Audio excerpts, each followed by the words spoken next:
Halo sahabat penyuluh pertanian Medio, jumpa lagi bersama channel penyuluh pertanian Medio. Kita di sini akan membahas tentang topik yang lagi hangat-hangatnya, yaitu kerjasama Kementerian Pertanian dengan situs penjualan online Bukalapak. Nah, di sini bahwa kita mereview bahwa Kementerian Pertanian ini telah resmi bekerja sama dengan perusahaan e-komersi Bukalapak ya. Ini tujuan kerjasama ini untuk mengembangkan kapasitas usaha dan fasilitas pemasaran secara online untuk pelaku usaha bidang pertanian. Nah, jadi para pelaku usaha bidang pertanian semisal kelompok tani, selanjutnya gabungan kelompok tani atau sejenis kelembagaan petani yang memang sudah berusaha, nah merasa kesulitan dalam mengakses pasar, bisa bergabung di situs online Bukalapak dengan tujuan agar proses pemasarannya dapat lebih berkembang secara luas ya. Bahwa selanjutnya ya, Menteri Pertanian juga mengatakan bahwa kerjasama ini merupakan bukti kuat bahwa Indonesia memiliki kemajuan dan kemandirian usaha yang terus berkembang pesat secara modern. Nah, jadi pada intinya kita mungkin rekan-rekan yang pelaku usaha bidang pertanian ini perlu akses pemasaran supaya bisa terkoneksi secara luas gitu kan. Hadirnya Bukalapak yang bekerja sama dengan Badan Ketahanan Pangan dan PPSDM melalui ini menandakan ya bahwa pertanian kita ini sudah tidak seperti yang terdahulu, bahwa pertanian kita ini sudah semakin berkembang ya. Nah, jadi pertanian kita ini bersama Bukalapak ya, ini bagaimana memfasilitasi pelaku utama atau memfasilitasi pelaku usaha ya dalam sistem akses untuk mengakses pasar ya. Nah, jadi di samping itu tujuannya kerjasama ini apa? Yaitu memutus mata rantai distribusi dari sistem pemasaran ya. Otomatis ini siapa pihak yang diuntungkan?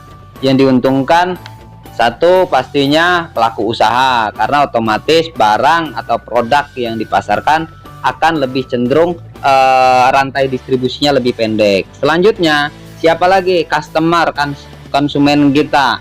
Nah, konsumen kita pastinya akan menerima harga barang yang lebih baik. Nah, di samping itu petani juga pastinya akan diuntungkannya dari sisi mana? Otomatis dia akan mendapat harga yang lebih baik serta sistem pendistribusian yang cenderung lebih cepat gitu ya, sistem pemasaran yang lebih simpel dan lebih ringkas seperti itu. Jadi sahabat penyuluh pertanian Medio, tema kita yaitu seperti yang dipaparkan dalam salah satu webinar, yaitu membangun produk konstratani di Bukalapak ya. Akibat dampak COVID-19 ini telah terjadi perubahan perilaku ya, yang biasanya kita tidak memakai APD, sekarang kita kemana-mana sudah harus menggunakan masker, selalu mencuci tangan, berperilaku hidup sehat yang lebih ditingkatkan lagi, termasuk terjadi perubahannya perilaku sistem penjualan dan sistem pembelian kita, yang biasanya kita kalau berbelanja pergi ke pasar, sekarang mungkin kita lebih cenderung menggunakan sistem online ya. Jadi perubahan tersebut yang memang nampak terasa sekali di masa pandemi ini. Ya, karena pada masa pandemi ini masyarakat sudah menjaga diri sehingga tidak berbelanja lagi ke pasar dan beralih dengan menggunakan sistem online atau marketplace. Dan saat ini menjadi tren peningkatan. Nah, jadi untuk rekan-rekan seller atau yang mempunyai produk pertanian yang ingin dipasarkan dalam sistem pemasaran online ini, perlu ada beberapa poin penting yang harus diperhatikan ya, yaitu salah satunya selalu memantau tren dan kebiasaan baru yang ada di pengguna atau customer kita. Nah, sahabat penyuluh pertanian Medio, nah yang jadi pertanyaan sekarang itu adalah bagaimana sih merintis usaha berjualan online ini, ya kan? Kenapa harus berjualan online? Nah, karena kalau berjualan online itu dia tanpa batas ya, tanpa batas dalam artian 24 jam itu terbuka terus sistem penjualan ya. Selama kita masih dalam jaringan itu 24 jam orang akan mengakses di media ya secara online tuh. Selanjutnya apalagi? Alasan kita bahwa modalnya kalau misalnya dibilang investasi itu modalnya cukup rendah ya, modal awalnya gitu. Kalau berbisnis secara online nih hanya cukup menggunakan smartphone. Nah, smartphone ini kan sudah umum kita gunakan untuk kebutuhan sehari-hari dan mayoritas kita sudah mempunyai ya. Selanjutnya apalagi? Informasi cepat sampai ya. Ketika online informasi itu akan cepat diakses sampai ke konsumen ya. Termasuk informasi tentang kalau kita menjual produk baru ya, perubahan harga ya, dan cepat bisa sampai diakses. Informasi itu cukup cepat sampai ke customer kita atau konsumen kita ya, calon konsumen kita. Nah, selanjutnya kenapa harus online itu? Karena cepat ya. Nah, pengiriman barang ke tangan konsumen akan lebih cepat ya, dengan berbagai macam dukungan ekspedisi ya. Nah, jadi aksesnya sangat cepat ya. Selanjutnya kita bisa promo setiap hari ya. Nah, jadi kalau di Bukalapak itu akan selalu ada promo yang dihadirkan setiap hari ya, dengan peluang berjualan yang lebih tinggi gitu, serta mempunyai peluang yang besar ya. Kenapa? Karena kalau kita berjualan online di Bukalapak itu sudah memiliki 65 juta pengguna ya, lebih dari 14 juta kunjungan di setiap harinya, dan sudah ada 5 juta pelapak yang sudah bergabung. Nah, jadi kesempatan masih terbuka luas untuk rekan-rekan yang ingin memasarkan produk hasil pertaniannya ya di sistem penjualan online Bukalapak ini ya. Selanjutnya bagaimana sih cara kita membuatnya atau mengolahnya gitu ya, mengelolanya ya. Nah, jadi pertama dari produknya. Poin pertama di dalam bisnis online itu adalah harus ada produk yang dijual ya. Harus ada produk yang dijual, membuat atau menjadi reseller sebuah produk ya. Kedua yang perlu diperhatikan adalah apa? Dalam bisnis online ya, yang terpenting di luar produk yang dijual adalah bagaimana informasi mengenai produk yang dijual itu dapat menarik pembeli atau konsumen kita ya. Bagaimana produk itu tampilannya itu dapat menarik ya.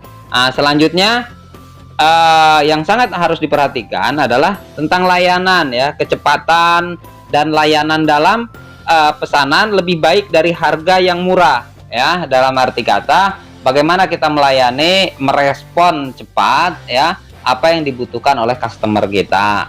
Nah, jadi seperti itu. Nah, jadi rekan-rekan penyuluh pertanian Medio ya. Jadi kenapa sih kita harus menggunakan marketplace atau sistem penjualan online ini ya? Karena kalau kita membuat web sendiri, kenapa? Karena tidak semua orang itu mengerti tentang teknologi membangun website ya. Jadi kalau selanjutnya kita butuh waktu untuk belajar itu sangat lama gitu. Kalau untuk kita bisa membuat sendiri website ya. Nah, selanjutnya kita kadang kesulitan untuk bagaimana membayar domain ya. Nah, selanjutnya tidak ada yang mengunjungi mengunjungi atau membeli produk kita, serta kita nih akan bingung dalam mengoptimalkan kerja website kita. Nah ya, selanjutnya kadang kita nih tidak punya waktu dan keterampilan untuk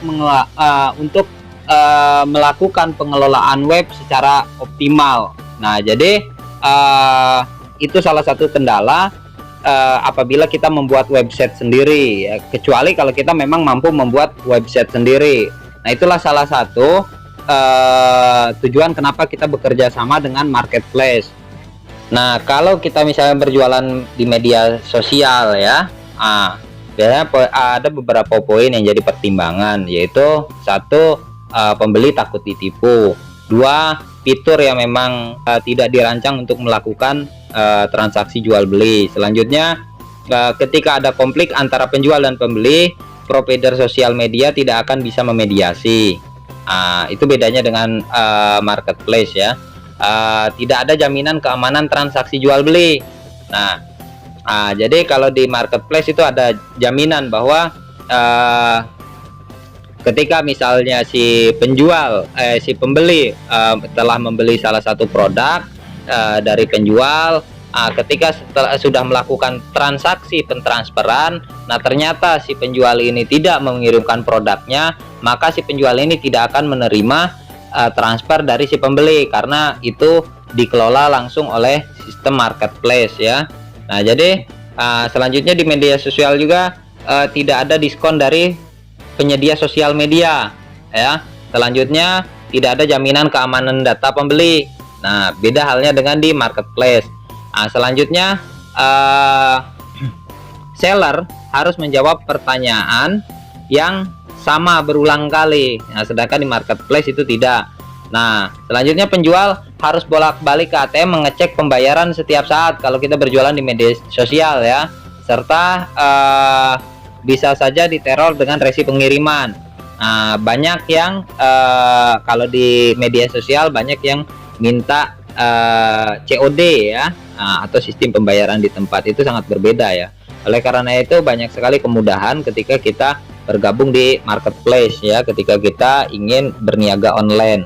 Nah jadi sahabat penyuluh pertanian Medio ya, dari mana kita nanti memulainya untuk berniaga online nih melalui marketplace ini, mungkin nanti kita akan review lagi, akan kita jelaskan lagi pada video berikutnya ya, bagaimana kita overview marketplace, bagaimana kita overview Bukalapak, tutorial dan praktek pembuatan akun dan verifikasinya Bukalapak ya, tutorial praktek foto produk di marketplace-nya Bukalapak ya. Nanti kita akan review di video berikutnya. Demikian sekilas info tentang membangun produk Konstra Tani di Bukalapak ya, sahabat penyuluh pertanian Medio. Nanti kita akan review tentang bagaimana tindak lanjutnya, sistem penjualannya, bagaimana cara-cara untuk bergabung di Bukalapak untuk rekan-rekan para pelaku usaha bidang pertanian. Intinya mari kita cintai produk-produk dalam negeri, khususnya produk-produk hasil pertanian kita. Salam Konstra Tani, pertanian maju, mandiri, modern.